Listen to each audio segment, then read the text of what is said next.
So for those of you who don't speak Spanish, much like my illustrious panel, let me translate some of the golden moments there. Towards the end, when they're doing the fight symbols to each other, Stinger says, "Oh yeah, he's my friend. He's my friend, but that doesn't mean I'm going to hold myself back. Like if I see him in the tournament, I'm going to break his head open." And he quite literally says that. He goes and says, "If he's the one drafting, I'm going to make sure that nothing that he does works. I'm going to make sure that he's destroyed every single time. He is not going to get anything good out of this draft." He described Dota as a chess game, and he says when he plays against Axel, he plays the opponent's chess pieces as well. So they have quite a history. They used to play together, obviously, in old Infamous, back when Stinger was called Pantera with an H for some reason. And that was a team that actually went international, one of the first Peruvian teams that did well internationally. And something that Stinger's team likes to remind him of very often. When beastcoast got eliminated from the Animajor, Hector told Stinger, he's like, "So this is what you felt all this time, getting eliminated first, right? I've never experienced this, but I see now. I understand why you hated that so much. I hate this too." And it was just a big bullying session against the poor guy who got eliminated first in international tournament, which of course happened with Axel. So great history, great rivalry, and a great match starting ahead of us. Now, panel, it's your turn to speak. I want to hear. Bowie, you've been so excited. Tell me what you're thinking. Dude, I gotta say, Stinger's skin is actually unreal. Like, his skin is so perfect. I don't even know why I'm talking about this, but I was like, is this CGI? Is Stinger actually human? Like, why? What about it? I don't what know, about the dude. skin? I'm not sure if the lighting was really good or if they actually made, like, if he had makeup on, but it was weirdly too perfect. But I mean, that's awesome. Like, if he looks like that, I mean, I'm sure he's doing pretty well on Tinder or whatever app he uses. Okay, Bowie. Thank you for that. I'm glad I opened to my panel so you can get this kind of information from you. Yes. Astini, anything you want to talk about that ideally is Dota, not Stinger? Yeah, I'm not really a skincare specialist, but it's interesting to see that clash. Of course, now Stinger has the upper hand. beastcoast have been doing better lately, but yeah, you need to respect Axel history. He went to TI. He was very young, so TI 7. Yes. He has a lot of experience since then, so they can definitely do a decent draft. Besides what Stinger says that he can out drafting and so on. And I really think that draft will play a huge role here because I see the Infamous players, they play so well, but sometimes their draft doesn't fit. Like I draft last match against them as Hokori, and there were some decisions I didn't quite understand. And hopefully they can manage to have a good draft today. I mean, jokes aside, I think that when we look at the beastcoast results recently, if you don't really follow SA too much, you're going to look at a lot of 2-0s and you're going to think, I mean, beastcoast, they're owning. But when you actually watch their games, I think there's still a lot of clowniness. I mean, they are a clowny team, but I think that opens up a lot of holes for a team that is like really invested and, gets their day to actually beat them. The no ping match that they played yesterday. Obviously they won, but there were a lot of mistakes. And I think if Axel actually gets a good draft, as Astini talked about, and they play their hearts out, I'm sure this could be even a 2-0 for Infamous. Because, beastcoast, they're weird. They like to play from behind, but a lot of times they make mistakes that a good team could definitely explore. Right. So here is the crux of the issue for Infamous, though, that we've been talking about during the whole season, which is if you talk about Axel as a player, he is regarded as a really good drafter, like one of the best minds in South American Dota. But he is not regarded as the best player. Most people see it like his drafting is so good that it kind of it makes up for his shortcomings as a player, right? And that's okay. That's common for fives. It's not the rarest thing. But the problem is that now, as Astini describes it, this is the most limited team he has been in terms of drafting, because Lumiere only plays one style. That's it. It's 4 Protect 1. And Alone arguably also only plays one style, which is his own 4 Protect 1, which clashes. And so having to deal with these two things at once in the team has led to what you're talking about, Astini, where you're like, what is this draft? Is this like it's not the kind of thing that a 5 would ideally want to do, right? It's not the kind of thing Axel would ideally want to draft. But he's adapting best he can to his team, and that's kind of been the Achilles heel for Infamous. We talked about this, Bowie, right? Where we said that the real crux for Infamous is how will Alone adapt to a more space grading mid now that he's with Lumiere.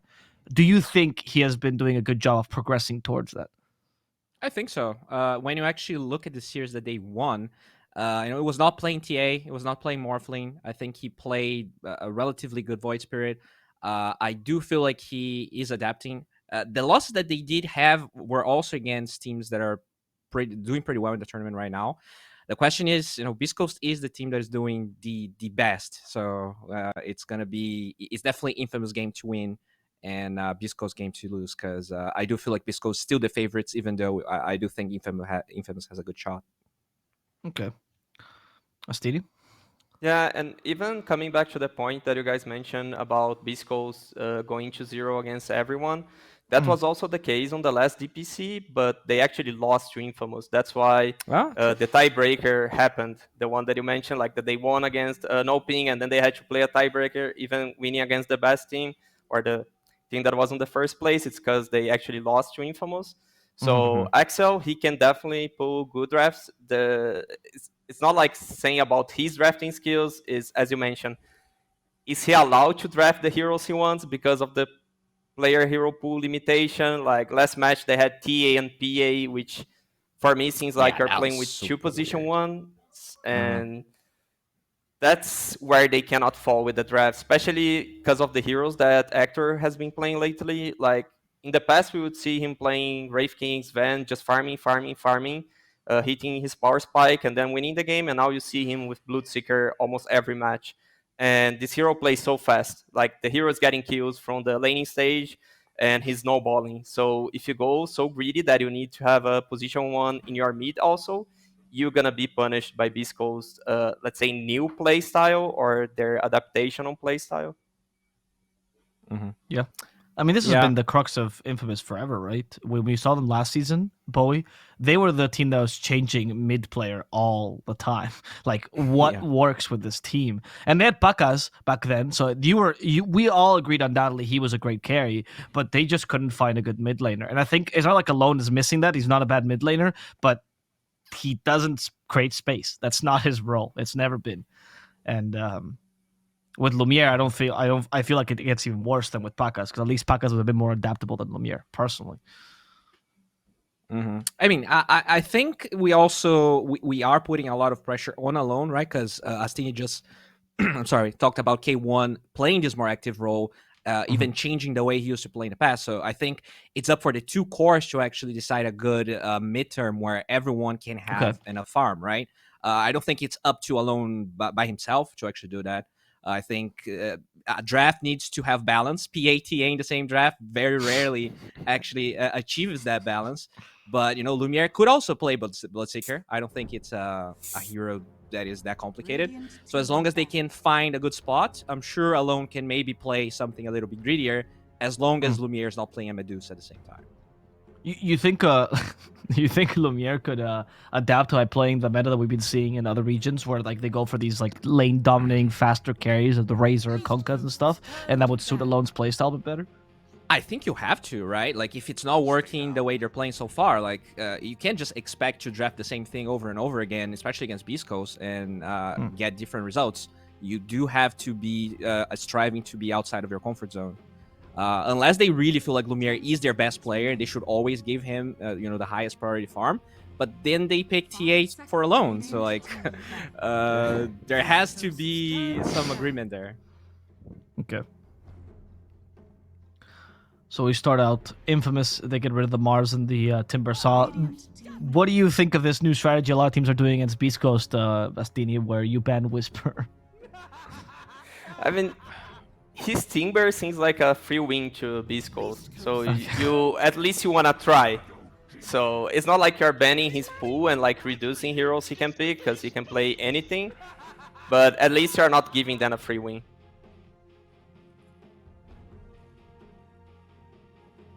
They go for the Shadow Demon.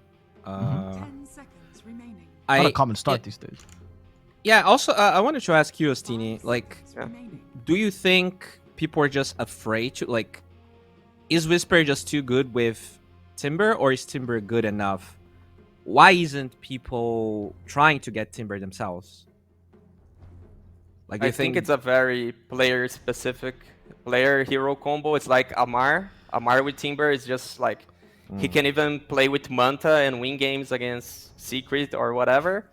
But you can't figure out why it's so strong because the hero doesn't seem that strong that you can first face him. Yeah. It's just that I've seen Sacred play Timber and he's good at it, but it really feels like when you're against Beast Coast, you would rather, even if you have first pick, you would rather ban the hero than actually getting it for yourself.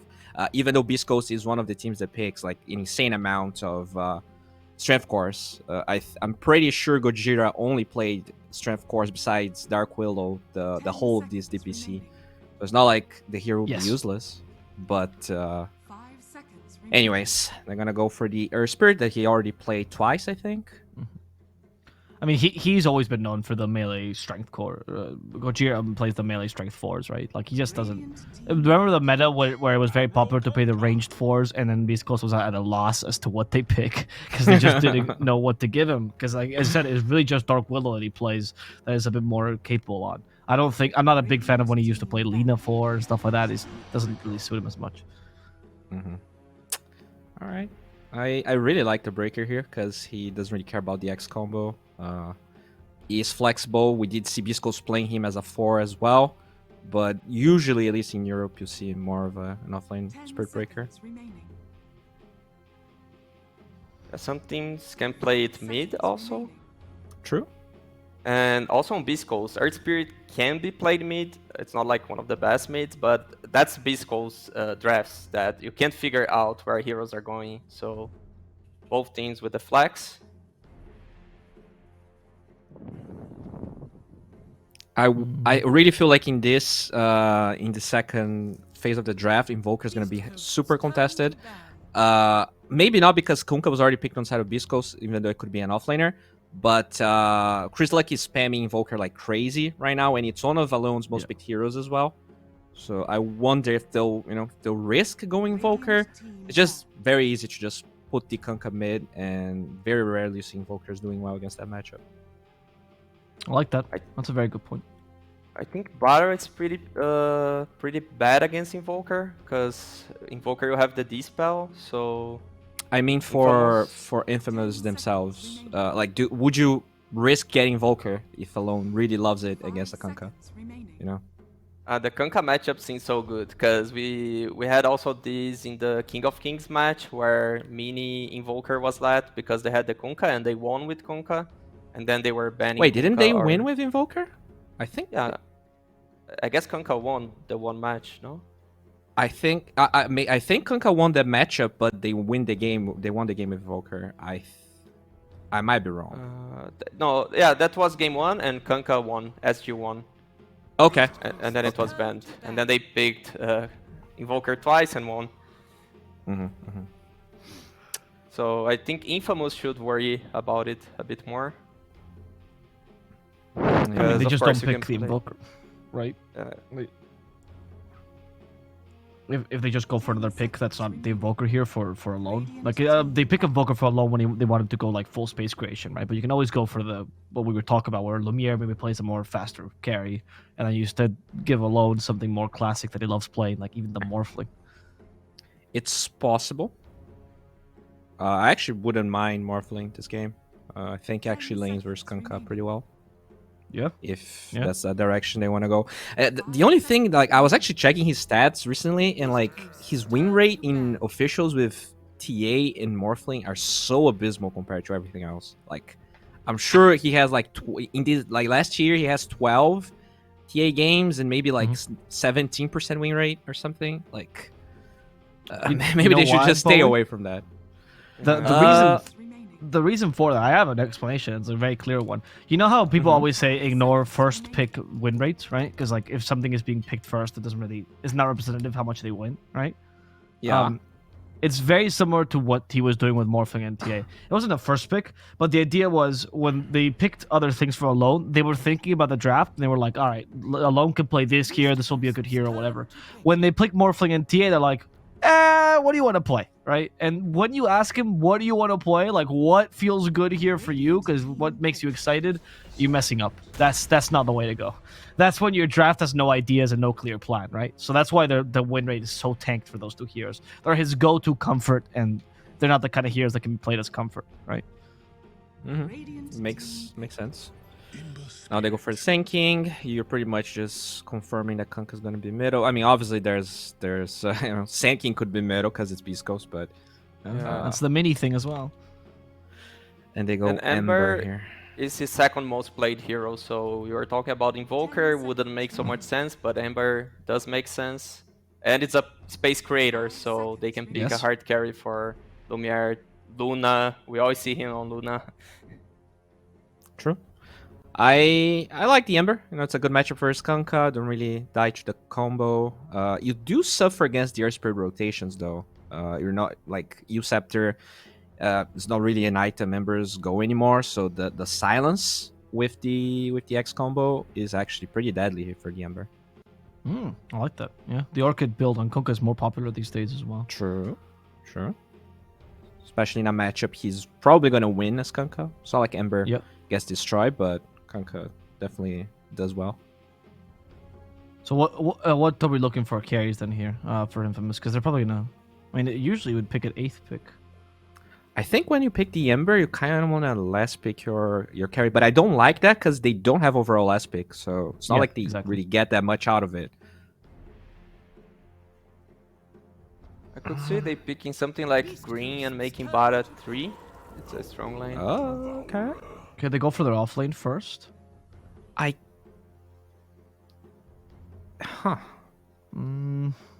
right, what is the chance this is a position for South America Ember Spirit? 10 seconds. I don't like it. I mean, I'm not saying it's good, but like that OD could have just as easily be middle, right? And it's not bad versus Kunkka. Yeah. Right. So, but I mean, probably gonna be off lane OD. I just don't like Spirit Breaker for that much this game. I feel like they kind of lack the hard lockdown. Like when you have Spirit Breaker, you have this hero that's like crossing around the map. Ideally, just wanna have a stun follow up to the charge and just kill him easily. Having the Astro there, it just feels like you buy more time for the enemy to react to everything you're doing, and they have a lot of cast range on all the spells on Beast Coast. I actually think I would like the Ember 4 here, just because I feel like this off lane's not going to be as strong. I'm sold. I think you're right. I don't see the point of the OD otherwise, honestly. So I agree with you. Huh. Maybe like they the just green want though. strong lanes. OD has such a strong lane. If you have it on position 3, so much armor, base HP regen, base damage. So you can actually mess up with Hector's lane, and then you pick up a carry that plays fast, a Luna's Band, maybe TA, maybe Duza, that you just secure the Roche and snowball. Okay. What carries could Beast Coast pick up to deal with the OD in lane, though? Are there any, actually? Usually illusion carries are super good, but then you have Ember to deal with that. Also, you like heroes that have stun, so you can break the combo, right? And they ban 2 heroes with stun, Wraith King, CK. There is still Sven left. But won't Sven suffer regardless in the lane because of the... I mean, he's the typical melee hero, has to bonk creeps. You know, you just Yeah, like... Yeah, I don't like Sven here because they have the SD too, right? So you have not only the Astro, but the Shadow Demon ulti for kiting. I think maybe they want a range carry on Beast Coast, but that's not very K1. Yeah. On that sense, there is Razor. Yeah, Decent. I like that. There's Queen of Pain. Some teams have been playing this hero carry. Yeah, I mean... I mean, what if they Kunkka carry and they go Quap Med? But then you give him a freebie with a Kunkka versus OD lane, right? And then you actually I think you allow actually them to crush have the a OD. I think like the Tidebringer, you don't really have that much regen as offlane OD. Okay, okay. I don't think that that's Beast true. Coast ban, they ban Tide. Yeah.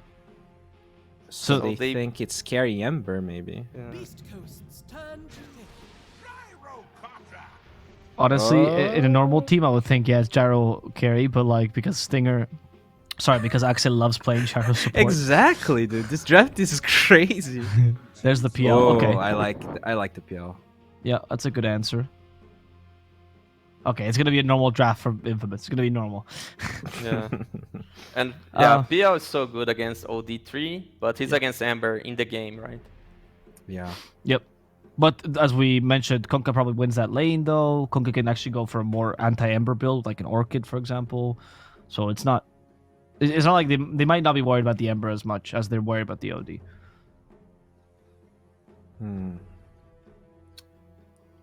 I kind of like both drafts, but when I look at Infamous and the fact that they're playing Radiant, I feel like they really don't get any advantage from being Radiant. Like their Roche lineup's actually pretty mediocre until Sacred has a lot of levels and he's an OD offlane, so that's gonna take a while.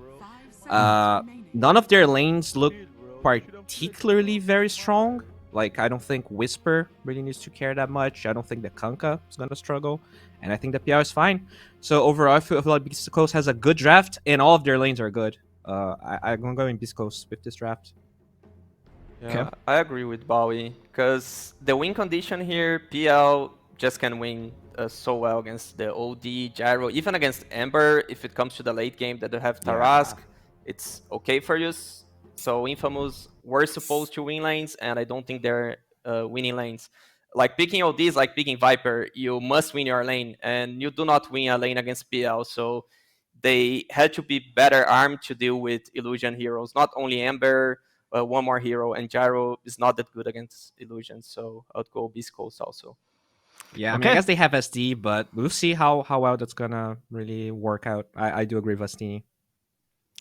The panel believes that Beast Coast is gonna win. They look like the stronger team coming to this engagement, and now they're also saying they look like the stronger draft. Will our casters agree? Most importantly, will Lyrical agree? That's what I'm questioning as we go into game number 1 between Beast Coast and Infamous. What the heck? Why do they care what I think? I don't know what's gonna happen, Trent. What do you think? What do I think? Yeah. I think that I'm really happy to watch Earth Spirit. PL is not a hero that we get to see too often, so I think it's I don't know. Beast Coast to me, I'm always very intrigued by whatever position 1 they're gonna pull out. I actually thought they might still go for the Sven, honestly, just because of like as everything STD was saying. But yeah, Right. the Astral and the Disruption was a bit much, but like they're willing to pull out like any position 1 hero. Yeah. No cares is definitely what it feels like. You know, it's interesting also, I had all of Beast Coast muted before the game started because they just keep on spamming all of their voice lines. It's just the move that they make. And unfortunately, I can't find the mute key again. So I might, we'll see if I'm distracted or not. It could be a problem. Yeah, you have to right click their names or something. Or no, left click Oh! their names and unignore them. Oh, thank you. Appreciate Yeah, that. I got you. No, I actually couldn't even talk at the start because for some reason, much like what happened to you before, you were unmuted in my Dota. So I was getting Wow. many lyricals in my ear, but I'm good now. I mean, We're that all just set. sounds like a We bonus. figured it out, everybody. Don't worry. Technology has solved all your problems except for a pause at the start of a Dota game, unfortunately. Which nothing can solve. I will let everybody know that in towards mid affliction, which of course is Excel, we're gonna be switching back and forth, probably a little bits and pieces there, as we've seen a lot of name changes. Speaking of which, a lot of name changes. See Smile and Affliction went into the mid lane and did a little high five against each other, dropped some sprays down. So seeing a little bit of camaraderie mixed in with the rivalry, always what you want to have happen in these matches. But yeah, I feel like it's kind of impossible to come into this not thinking at least a little bit about the context of like East Coast being the best team in the region is what people tend to be thinking, at least right now, or at the very least in this game. We'll see how it goes. Yeah. Yeah, it's like there's a line of suitors every time with Beast Coast. You wonder like, all right, who's got it this time? Hey, you're looking at the next week. Are they the ones? Do they have the strength to pull it off? Can they actually take down Beast Coast? And they're just knocking them down one by one. So we'll see if Infamous are going to be added to the list of their conquests. True enough. True enough. Jira scouting things out, thinking about a role, and then realizes, oh god, I'm not sure if this is the place I want to be anymore. Affliction gonna spot him out there in the mid lane, and everybody heads off on their own merry direction. As in towards mid actually right now. Affliction tried to get in there and get the Observer Ward taken out, but didn't quite happen in time. And is going to be able to get the D Ward at least on that small camp. So that's something nice for Infamous. They'll have access to it for a loan. Step lively now. Your admiral is on board. Ooh. Oh, well, definitely have to keep an eye on Sacred's lane, as you heard the panel discussing the idea of how OD does in lane, trying to get that way into like the mid game, and obviously we all know where you're going with your media hammer and everything. And so far, getting a little bit of pressure onto Hector. Of course, happy about that. But I will say this pairing doesn't really instill me with a lot of confidence. I don't know about you. I don't see much that you can do with like Astral Spirit Breaker. Yeah, that is a little bit strange. I mean, obviously charge and, you know, maybe Michael can do some pulls back behind the tower if they need to as well. Speaking of which, down bottom, there was an attempt at Gojira pulling the creep wave back behind, but Affliction Excel made that move and was able to imprison him, and then creep wave just kept on going past. So nice way to stop that pull behind. They're probably hoping to get Whisper a better start on the Sand King.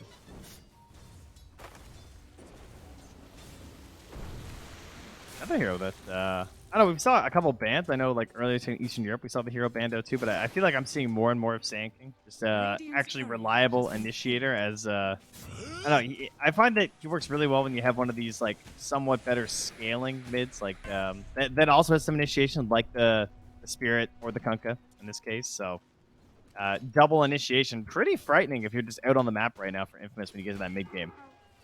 Yeah, and also a hero that can just kind of stand in front of a tower and keep it fairly without too much issue is actually down bottom. Going to get a good amount of rounds of poison out there, but Whisper will burrow strike away. Not want to get caught, and we'll be fine. I steal the big creep, too. You're making the move. Yeah, nobody really getting completely dominated at these early goings, at least. You can see that like Sand King definitely is in a little bit of a painful situation, but they've been able to make up for it a little bit with the Earth Spirit CS. We're just we're chilling on all the lanes, I guess. You know, we look to see if both small camps are available right now. In the mid lane, we need some stacks there. They're both getting really low, but of course, Kunkka gets to do his little TP home trick a little bit earlier than Ember Spirit does. Absolutely. Stinger getting a little bit low up top side, and Michael nearby is actually going to try and make a go onto him, but that is not going to really amount to anything.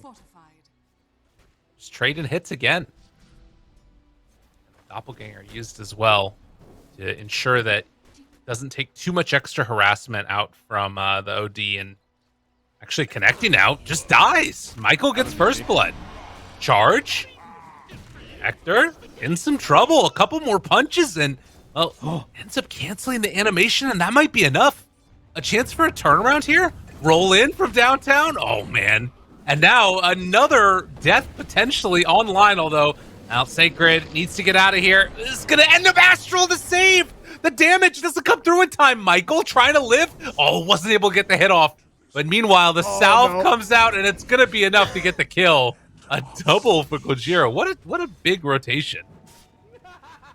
All right, well, at least they get some pretty big kills of their own. Unfortunately, you didn't really gain much from those kills since, like, you know, you kept just chasing after, right? You didn't, like, secure a bunch of farm or something in the lane, and as we all know, creeps are ridiculously valuable right now. Meanwhile, you're the one who dies. Hector respawns and gets to just farm an entire wave by himself and even get a deny or two. I mean, I guess the biggest influence of this is going to be the problems that maybe come towards Whisper if they can punish this at all. But he's actually able to stay in this one okay, not being forced off the lane yet. So actually not too bad, as we got a quick pause that comes out. So yeah, interesting stuff. I mean, definitely Gyrocopter is still the safe laner that's having the better time, as K1 was pushed and killed out of there. But I don't know, we'll see. Is there a team that you feel like is a little bit more happy with the way that this game has started, though, or where you feel like any lane that like really needs to get off to a hot start? I mean, the one that stands out is definitely the OD. I feel feel like so far so good. Things are kind of fine. There is still a giant wave coming in right now. So, you got up to the ring of health without dying for nothing. Like just good, you're 1-1-1. That's pretty good. It wasn't like the perfect kills that you got, but they'll work out here. So, overall, I'd say Infamous should be pretty pleased with that. I still wonder, like, what do we do with this first charge? Right. Like, I guess you keep pressuring Stinger. That's actually not a bad plan. There's not a whole lot he can do right now, and if you get the charge and maybe a bash or two, that should give enough time for Sacred to close the gap. So you're kind of stuck in like a catch-22 of maybe if you're farming too close to the tower, then Grimstroke can't do anything because you're just too threatened by that combo. I can kind of see that. Yeah, Grim would just be kind of stuck on an island at that point. But now they're kind of setting some angles here. The courier will skip Michael in the trees. Couriers, okay. Oh, there you go. Oh, to the tower, Michael. No, it's not that crazy. Not sure if you're just going a little bit robot to me or the whole thing, but it sounded a little bit. It's fine. I'm sure everything's good. I'm sure it's fine. Charge there, ends up connecting onto the illusions, and they won't actually manage to get any courier extra damage out. Take either of them down, since it is just a poor old Spirit Breaker. But meanwhile, on the other side of the map, you can see Gojira chasing down Affliction, as the banishment isn't going to be enough, but won't quite be able to go all the way in. And a little bit of all chat going in. Everybody loves that from time to time.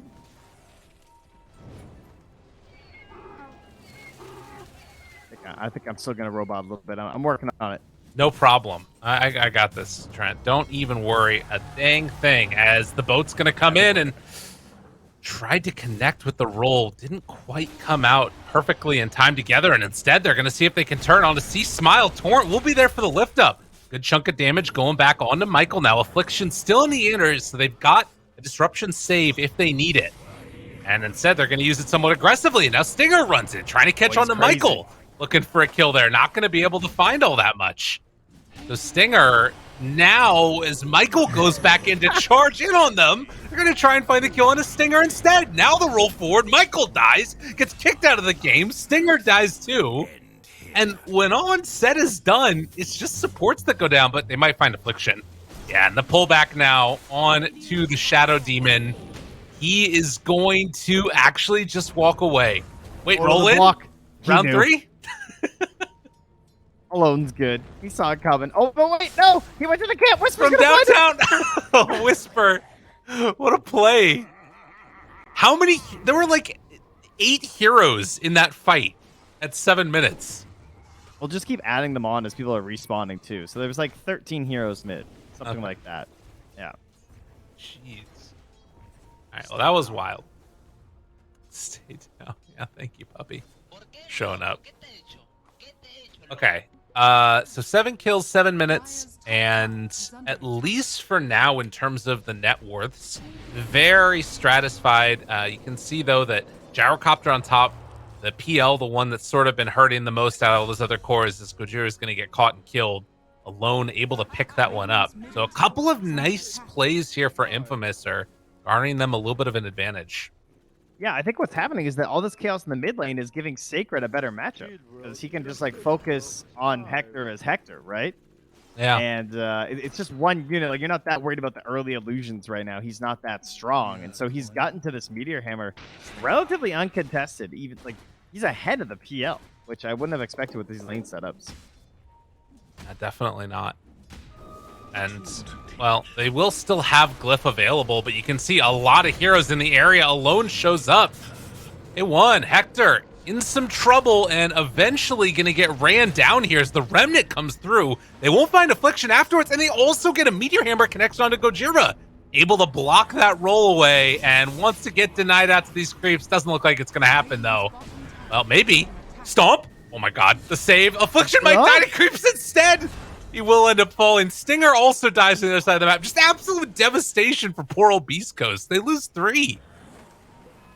All right, so we just need like 10 minutes, and they can be down like 4K, and Beast Coast can turn it on like every game we cast, right? Pretty much. That's been their recipe for success. Don't know if it's good that that's happening, but it seems to be happening. It's practice. There you go. Wild. Well, in the meantime, this, triple quad stack, something like that, has been built up and is going to now get claimed with the Meteor Hammer Blast. So that is, in a way, almost as good as the freaking tower.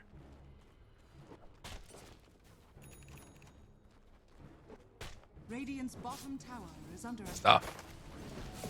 Whisper, in the meantime, though, has also been able to move on into the jungle relatively uncontested. He's been definitely one of the bright spots, along with C Smile, as he is also on the Kunkka, clearing through a big old stack of Ancients now, as well as the hard camp, and trying to buy a little bit of extra time. Yeah, they're just kind of chilling at the moment, getting ready. And yeah, those are some big stacks. Yeah, that's a lot of gold. That's pretty wild. They're like getting so rich. It's like 2 heroes farming half the map right now. Yeah, that's crazy. It's 500 gold on those Ancients. Obviously, gain a diminished amount from the stacks than what it would have been previously, but it's that XP that's also super nice. I might just clean it out together here. We'll see. I mean, that's one thing, though, is that the rest of Infamous is filling in the rest of this area, and Gyro is also farming. Everybody's getting their money. It'll be interesting when Infamous decide to go for the mid tower. Okay. Because, like, when do you this lineup, Because you kind of want to go on the earlier end, because they're not going to have, like, the blink ready on the Sand King to actually, well, I mean, he has it now, so I guess they've kind of missed that window. But, like, that's kind of what I think about when I see the OD, right? Ooh. Gotta be careful. Roland in some trouble. Has a self-astral here in a moment, but not going to be able to get it off in time. And Michael dies too. That was a big move. Whisper was looking for the OD and found him on the backside. And now Affliction also going to be caught down bottom. Able to get the disruption off to save a life, but Whisper's there afterwards. And this is going to be another death. So Beast Coast starting to turn up a little bit. They just need like a slight kill disadvantage, and then they just put all the things into place there. Get the big items, the armlet on the Kunkka, the blink dagger on the Sand King, and they just go for it. Wait, and does he smell dead? I think he's dead. Maybe? Oh, maybe not. The bait. The boat comes through, gonna connect onto 2. He was never dead. What were you talking about, Trent? He was fine. I'm so sorry. How dare I? The pro strike afterwards. Sacred gonna get ran at. 4 points in X. It's pretty good. The Torrent is there afterwards. Gonna find. And with this delay, I mean, he's still fully surrounded. This is a problem. Infamous. It was all going so well. Wait, is he living? Jira decides to roll away. Okay, they're not going for him. Never mind. In fact, not. Whisper might be the one that goes down instead. Meteor Hammer going to land, going to drop. What's going on?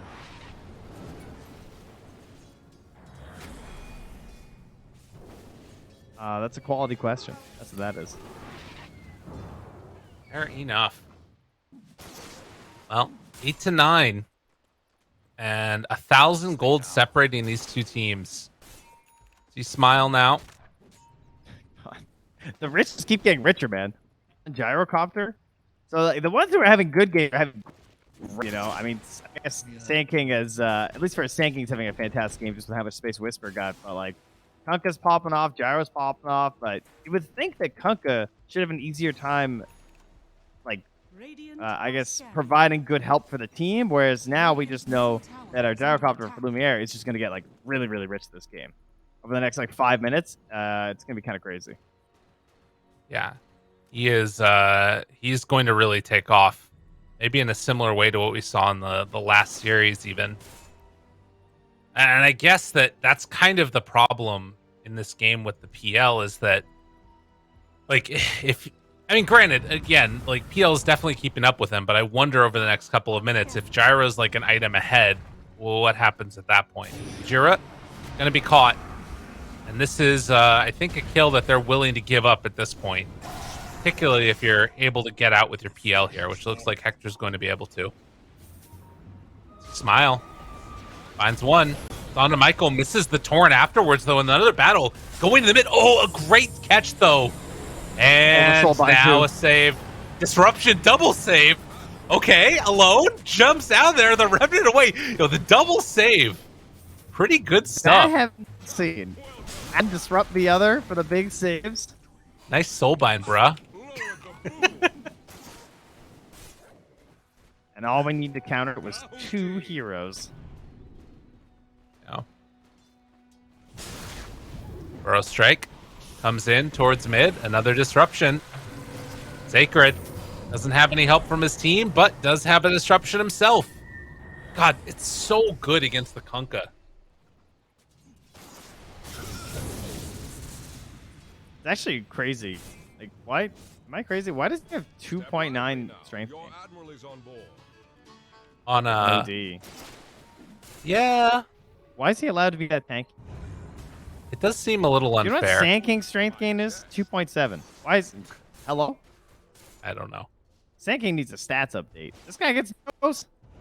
Well, he's a piece of sand. Or a bunch of pieces of sand.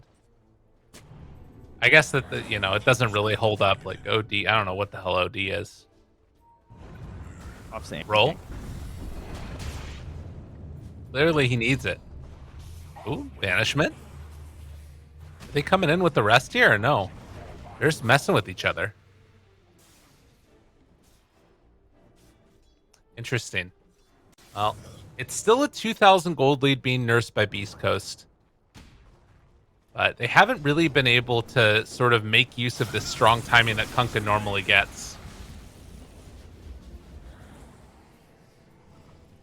That is true, actually. Like, his game is going well, but it's mostly played on their side of the map right now. I mean, Beast Coast are still, they're doing fine. There's not that much pressure on them, but I do think they can just go like straight up win fights again. And yeah, that's what they're doing. They're getting fights in the river. Feeling happy about that. Really, there's just no tower pressure this game from pretty much anyone. The best tower hitter is Meteor Hammer OD in the entire map. Yeah. Which is interesting. Like, I guess that, again, it fits that theme of if you just kill them all, then you're going to be able to take the towers at that point. But that sort of is, I think, going to need to have the Ember online and kind of reckon people. I guess that BKB maybe will be that moment when they can just feel free to run at Beast Coast. But I don't know. We'll see if it actually works out for them or not. Kind of feels like Beast Coast are going to have their BKBs around that point too. Yeah, and of course, OD also a hero that you often don't see the BKB on, or at least not until really late. And I look at Beast Coast's lineup, and I think that sounds like a problem. Like, they're going to be really tight with the Astrals and the Disruptions to ensure that Sacred can still play in these fights. Well, it'll be something to watch for sure. Dire are scanning. As getting a couple of sentries taken out there. As Stinger, the rest of Beast Coast feeling very comfortable just sitting on their side of the map. And I mean, I guess this is the benefit of having PL in the game, right? Like, this dude's just going to be able to carry you eventually, most likely. Unless the Ember's like that, doesn't seem to be too much of an issue right now. No. Alone is the lowest of the cores at the moment. All right, so current pacing not looking so hot for Infamous. How do we turn this around? Agnum's on the gyrocopter. I guess it is, as you said, the BKBs, and really what they need is that Roche. But of course, that gets harder and harder when you can't take the tier 1 mid, so that creates the whole question of just like, how do you get that tier 1 mid? And as you said, you have to kill everyone. So they're going to need some smoke wraparound play coming probably from their top jungle into that mid lane once they have the BKBs, and hope they catch someone. Right? Just do that. Okay, let's see if they can do it. And Beast Coast just gonna run in, and they're gonna catch people, but another save. Don't know if they have another one up their sleeve, though. Affliction looking to be dead here. Drops the ulti on Sea Smell. Are they gonna try and fight this? Like, Ember isn't even here right now. But Beast Coast, they're gonna be the ones that make the move. Run on in, take the fight, take the tower. Yeah, it's a good move from Beast Coast because I do agree that Infamous need that BKB. I think you just can't go into this fight with alone and then die, and then Gyro's so close too. They can fight when when Lumiere has BKB. They don't necessarily have to wait for her alone, but I think fighting without gyros is just a good recipe for disaster. Yeah, I mean it's understandable, definitely. And then I guess the question is, like, are Infamous going to try and make that same move themselves once that BKB comes online, or do they look somewhere else for something? They probably will, and then Beast Coast won't give them that move and go Roche and get caught. Things will go poorly. Okay. That's my prediction. I feel like Beast Coast are gonna have a very good idea of what for, because they've seen this gyro, they know what he's doing. Right. So he's probably even gonna show mid with said completed BKB in a second. Interesting move here, as again they retreat back out, push out all the side lanes. Got a little bit of a connection though, dropping actually the freaking ulti down. Gojira finds the backline's Affliction, able to connect onto him, but with the OD nearby, it's unlikely to turn into a real kill beyond the one that they already got onto Michael. That's going to be the extent of it. But they just bring numbers, Beast Coast. Infamous kind of getting caught out one by one. Numbers and a lot of aggression. They're just like, it's very fast when they make their moves in there. And then look how far spread they are on the map already right now.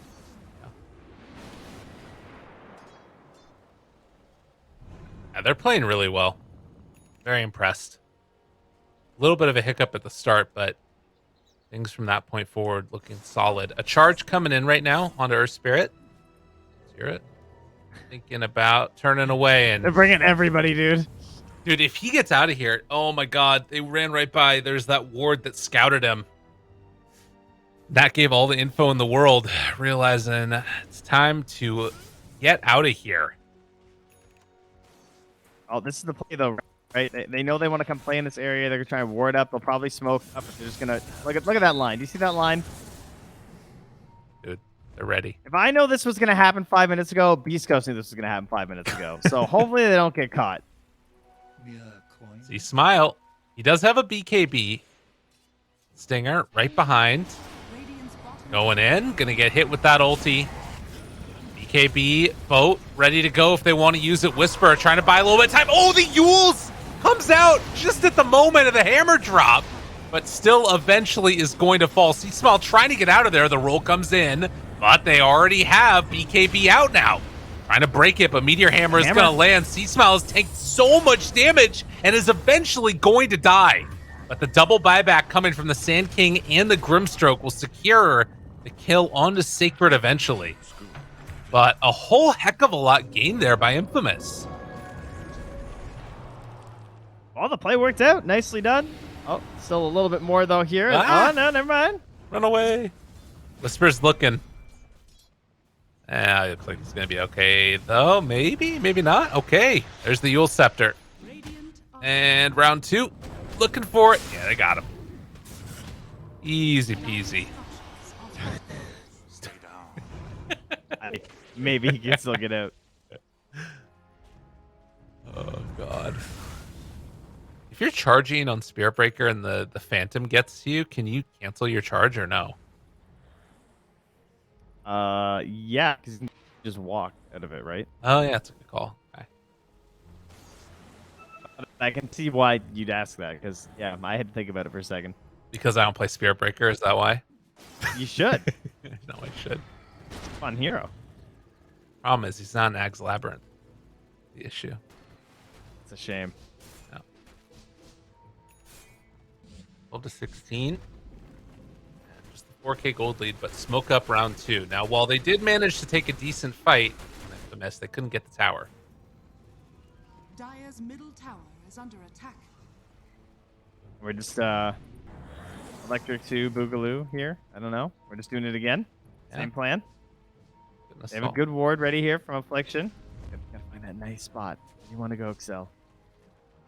Oh my god, are they roshing? Dude, this is wild. This is so literally wild. exactly What are you what I guys said. doing? Oh, but disruption. Okay, Whisper now runs in. Sacred, a little bit of trouble, has the self-astral. Gotta back out, gotta get out of there. The jump forward, Stinger's already dead. See Smile, they're kiting him away. Luminaire actually living for a moment, but Hector right on the case, and eventually will find that kill onto the gyrocopter, but not nearly enough damage. See Smile, Arma toggling for all he's worth. It was almost enough there. They do kill off See Smile finally. So a 2 for 2 so far as Affliction tries to TP out, and will be able to, but a triple kill for Alone, and wow, now the Burrow Strike back from Whisper. I don't know if they have the resources for this. Alone trying to retreat away. Whisper does eventually die, and somehow, some way, the most ill-advised Roche attempt ends up working out for him. They take down 4. K1, the only one left alive. And is he going to be for now? Yeah? I think he's still going to live, and in fact, he might kill them all if they're not careful. That's another disruption, though, and he already doubled. This is pretty good. Got illusions of their own. Hector hitting Hector. Affliction trying to take him down. Oh, the doppelganger gets up to the high ground. He didn't get hit by that charging turrets. He goes in. This man's insane. But eventually, he too will fall. Everybody from Beast Coast dies, but they didn't get Roche, Trent. They didn't get the tower, Trent. They might lose their lives, but they're not losing objectives. They got a lot of XP. Yeah. About 2,700. Oh my god. Did you see how much gold Ember got? Yeah, that was crazy. He has 1,700 gold? Yeah. What? Okay. I mean, he was there for all the kills. He was there. And then he was there again. Oh my god. I mean, he earned it, to be fair. You take the damage that he did was just absurd through that. Yeah. Ooh, Remnant. Stinger. It's brought down. All right. Alone. He's on one. He's feeling himself now. You guys messed up. Pissed him off.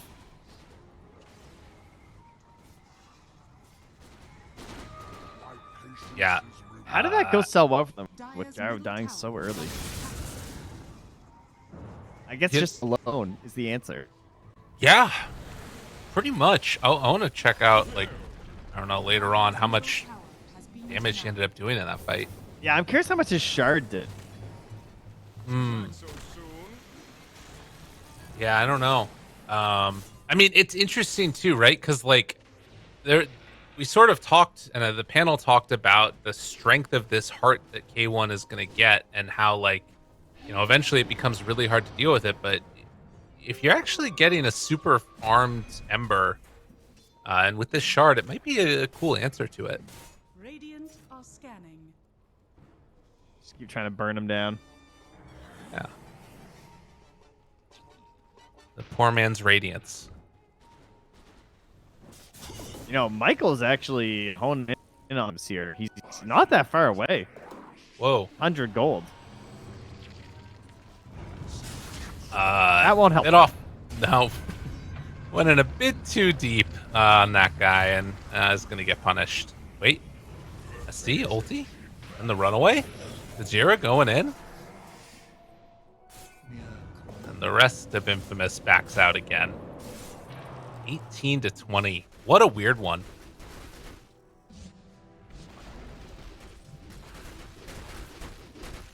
So you were 1,500 away from the Ags? He got knocked out a couple there, you know. I meant for Alone, yeah. Oh, Sorry. yeah, no, I see that now. I got you. I don't know, Trent. Like, is PL still the be-all, end-all in this game? He most likely is. I think so. I don't know. They still have so much control for this Ember. Even with the BKB, there's still things that could mess like a soul bind or something. So I'm kind of worried. It looks like he also got a Cloak of Flames. So another way to deal just this AoE sort of chip slow right? burn damage. Yeah, the remnants are 600 or what is it? Yeah, 600 AoE, and the cloak is 375 radiant. Oh, okay, a radius. So the cloak's actually bigger, but they both do 45 damage. Wow, that's actually kind of crazy. So he's doing 90 AoE damage if he has a remnant down. Roll in. They find Affliction. Gonna try and do a little bit more, beating into him slowly but steadily with Sacred. They only have one save now, and it's mostly been used. They bring it down. That OD. What a combo. Easy peasy. And now the charge comes through. They want to get one kill. Michael will manage to claim that finish on the Gojira, and then eventually will be killed as well. The final tally is 3 for 1, and Beast Coast, those are the type of wins that they want. Lumiere can just like farm up as fast as possible in the neutrals and just be like, yeah, maybe I need a little bit more of this, less fighting team. You kind of feel like there's humps when you play Gyro, I find a lot of the time, right? Like you get this item and it feels like really sick, especially like the Ags BKB, but then that next item, like, I mean, look how long he's been farming this. But once he gets there and he's over that hump, it's gonna feel really good. Yeah, absolutely. And I think that you know, it still very much is, you know, he's on par with the PL's farm. And, yeah, God, if they get this Aegis, though, the Remnant's already out. They're ready. Thinking about going. Chains down. Burrow Strike afterwards. Wants to go onto Roche. Has to be careful. Leashed up. But it's to an Illusion. The Illusion's going to die first. That keeps Alone separate. Very nicely played. And this is going to be a dead afterwards. Grimstroke. Stinger potentially going to go down. The charge comes through onto 3. What a play! On the other side, Roche is still alive here. The boat comes in. It's down so low. Lumiere wants to get it, but no. C-Smile able to sneak that one away. Completely dodges. Oh, the ulti from OD didn't hit anything. C-Smile slowly but steadily getting brought down lower and lower, but it's not going to be enough. The Shadow Demon illusions weren't able to kill him off in time. Everybody is so low, but not dead. It's actually insane watching these Shadow Demon illusions. They're doing so much work in these fights. Yeah, they're crazy. If you can get that disruption off on him, so worth. And the other thing, too, is like against Kunkka in particular. You burn this dude's mana, he's done. Yeah, there's really not a whole lot left at that point, is there? Just hoping to swing a couple tiebreakers in there. But, man, that starting play to send in the disruption, Gyro, bait the Soulbind out. Ridiculous. If they don't do that, that fight's a disaster. Yeah. Am I crazy for wanting to see Alone get a Radiance? Am I nuts? Oh, it's logical. just go all in. Put those spider leg cloak back out. Let's see it. I want to go. Oh. I mean, Nonetheless. they've already got the butterfly, right? So if PL doesn't get an MKB after Radiance, he'll just never hit Gyro. That's a good point. Yeah, actually. Although, it's interesting as Silence Alone. All right, he pops the BKB now, realizing he has to. The rest of the team is very far away, and he's going to be forced to Remnant out back home. Poor old Affliction taking a ton of damage. Like the PLs of old, just dying to illusions. Jeez. Yeah, Beast Coast really feel like they're online now. Been some huge wins. Alone does have, his Aghanim Scepter, though. It's pretty scary. Maybe he can just help get Gyro to a couple more items. It's also very tough for them to initiate just because of the BKB and the double Astral, and it's pretty hard to start these fights for Beast Coast. But as you said, if the fight just gets going and Hector's there, that's the problem. Right. Charge. Got eyes. Stinger's a good one to get right at the start. Ulti. Bunch of remnants in. Actually misses on him, though. Then the extra damage. And there's the Soulbind that they wanted. But do they have the follow-up? They catch anybody at all afterwards. Hector trying to chase down one. Affliction just going to TP out. Does get brought down. On the other side, Gojira and Michael both going to fall. Alone chasing down C-Smile. I mean, they're doing a great job playing against this Kunkka here. But a great taunt afterwards. And then the Burrow Strike, but they do manage to save one. Alone saved afterwards on absolutely no HP, but slowly and steadily, the rest of them dying. Hector showed up and the fight was over. Yeah, I don't know if he was saved or just a platter. Eviscerated right after. Yeah, Alone able to get out at the very least after starting that fight in the middle of a Soulbind with no BKB available, by the way. It was still in cooldown for like 5 seconds when that happened, so that was pretty frightening. And that's picking a big one for themselves. It's huge.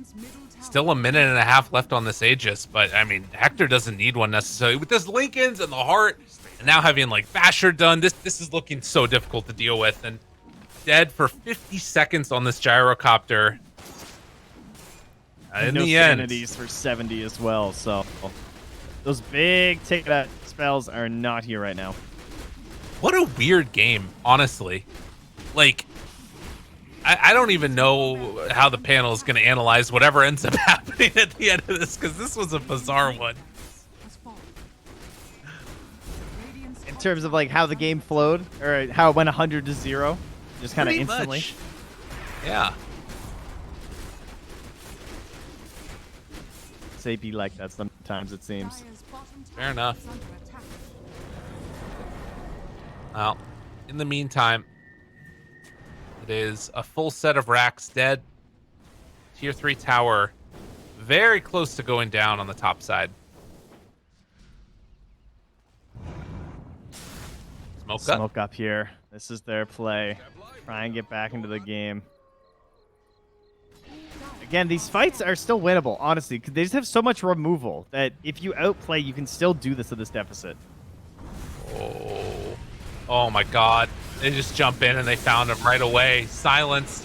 Chase down. There's the catch. Abyssal is out. And now going to get bashed. There's nowhere left to go. They're killing them all off one by one by one. No buybacks. Surely this is going to be it. As, yeah, they just keep going in on him. And a tough sight to see, but for Beast Coast, what they were expecting. Absolutely slaying right here. Yeah, alone 13, 1 and 8, watching his racks fall. Oh, it's a painful sight. Yeah. Oh man, that really does hurt, doesn't it? Yeah. He played really well, but unfortunately, it's a team game in the end. Yeah, you do need your allies. As you know, I'm sure you guys all love the allies that you all get all the time. But we require them, and his allies, particularly his support. It's like, we talked a lot about like the disrupted PL illusions, and they a lot of that. Unfortunately, it's pretty hard for Affliction to really do much. Like I can't really recall many sweet demonic purges this game because he just can't get close enough to do anything else in the fights before he just gets ganked by these. I mean, look at. Yeah, this is a sad. He's in his well. Shadow Demon, and I think he is dead. Gonna disrupt himself to no avail. Mega dead. There, Mega creeps. On the other side, Michael trying to salvage something here alone. BKB, TP home. OD is dead also. Nowhere is safe. Nobody is safe. Michael goes for the charge through onto C Smile, who's just gonna TP out. The BKB going. Root up for the moment onto PL. Another charge coming, but they get the Yule Scepter lift up, and now Burrow Strike afterwards. Michael trying to get away. Status resistance is still very good. Alone wants to get in. Yeah, they're going in. Poor old Michael. Lone gets more kill. Pad the stats. 15-1. Can you make it 16? Doesn't look like it yet. Stinger. They give him the tip. Thanks for killing me, buddy. They see what he's doing.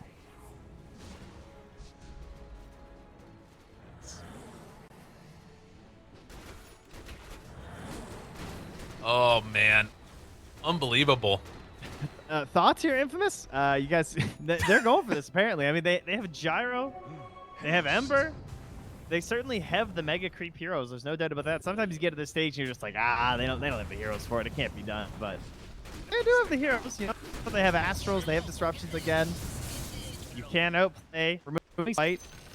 4 seconds is a pretty insane thing in the late game. It doesn't really matter what your net worth deficit is. 4 seconds is a really long on big team fights.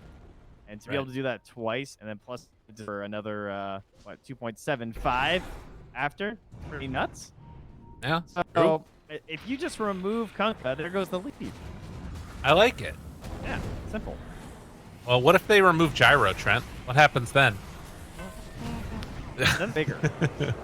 Affliction trying to get out will be not able to. And so they're going to lose the SD, and Alone could kick away. Kujira has the Aghanims and was able to get a little bit of separation there. Very classy. They can remove people too now. that's a good point. They've copied their strategy here with the Infinite Remnant. You know, Dodge ulti with it. ooh, that I'll could be be pretty hyped. cool. Hector says, I've had enough. My Kunkka's on the other side of the map, but I don't want to play anymore. Luminaire gonna get caught. Burrow Strike is there, and down low, Luminaire, BKB, Satanic, living, trying to live at the very least, still taking a ton. That Shiva's Guard, Meducing so much, and well, 90 seconds, no Gyrocopter, can alone do it all alone at this point. He's out of the base right now, trying to cut waves, but they're in onto the tier 4 towers, and GG is called. East Coast, able to take it. Yeah, they were actually just getting crushed at the end there. The MKB came through right at the end of that too. The Courier just delivering the amplified difference it made on Lumiere, and yeah, that certainly cemented it. But obviously, it was over long than Beast Coast. Fantastic match here, and Infamous. Some good things to look at for sure in the early game, but not enough versus the Kings of the region. How it goes sometimes. And I think that, you know, a lot to break down. I'm looking forward to hear what the panel has to say. So we'll send it right back over to them and break down all the action right about now.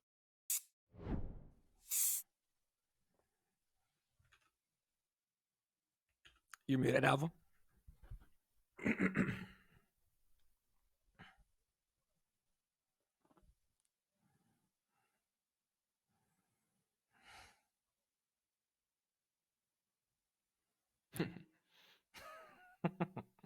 Apologies. I had to unmute myself on VMix too. So a wonderful game that we just witnessed, wonderful cast as well. But we saw pretty one-sided towards Beast Coast for the big portions of the game. I think there were small moments where we saw Infamous like actually taking the lead or even them having good chances. But especially as the game progressed towards the end, it was like very Beast Coast favored. Was that a product, do you think, of the plays that happened during the game, or was that just the nature of that draft? I really feel like the only way that they could have done differently this game is actually contested the stacks that Biscos did. I think like from minute 10 to minute 19, the mid-tier 1 was up, even though they were ahead in kills, ahead in net worth. But their heroes are so bad at actually taking any tower, especially if you're against the Sand King. So the fact that they tried to trade farm instead of actually contesting the Kunkka, it didn't really matter that the OD won the lane at the end, because like if this game goes late, we know that the PL, like it was clear, this PL is just unstoppable with the heroes that they had inside of Infamous. Yeah. I mean, the lane was really good for them, though, to be honest. Like, I was very surprised by that. They played that lane really well, but I guess your point is very true. They just couldn't really capitalize on that momentum. Yeah. Would you agree with that, Astini? Do you also, or do you think there's some points in execution they could polish? Yeah, the team fight that we are just seeing on the replay, I guess they should have won the team fight, because it was it's the one that was a butterfly, or no, that's the first Roche. But they had a Roche with the butterfly on Gyro that they were supposed to win. But since like Biscos, they just use buyback so well. They are always prepared, they know the time that the team fight's gonna pop up, and every hero is gonna have a buyback. No, that's the earlier Roche. Later we'll see the one I mentioned, but they just use buybacks so well. I'm so impressed on how this team can make fights that look like it's going really bad to turn around the other way because of buybacks. Yeah, there are definitely a couple of times where the buybacks were really clutch. Like I think the problem is in the last Roshan, they were in such a hard position where Kunkka actually has the Aegis, and they go after the Kunkka because they know they cannot kill the PL, because he's super, not only he's hard to kill, but he's slippery. So they use a lot of resources going up the ramp on the Dire side. They don't kill the Kunkka, and then they pretty much get wiped. So it's just, I think this is a game they had to play much faster, but they didn't have the heroes to do. I think like even if they play the team fights better than Beast Coast, it's still like actually winning the game is much harder, because the high ground on Beast Coast is really good. They had all of their tier 2s. Like even if they win that fight, that was just the beginning for them to start winning the game. Yeah, they were trying to kill every hero isolate the PL, then they can kill the PL if it's like 5 against 1. And they were managing to do it. They killed 3 heroes, but then the buybacks happened. But in order for that to not happen, they should have taken the tier 2 tower down, taken the outpost, then they would be ready to take that Roche fight. And they didn't even manage to take a tier 2 down to get the outpost. And it's a bit on the lack of siege damage on the draft. Like both drafts didn't have that much siege damage as the casters mentioned. But I think they were able to, with the OD, with SD covering OD, he could have gotten that tower, which would have made the game easier. Or not easier, but a possible win there for them. Well, I that guys, I think we're going to take a small break because I'm going to ask you afterwards what you think should be improved. But we have a game number 2 coming up soon. And to separate the post and pre-game draft panel, we'll take a little 2-minute break and come back with some more thoughts on this Infamous versus Beast Coast matchup. See you guys then.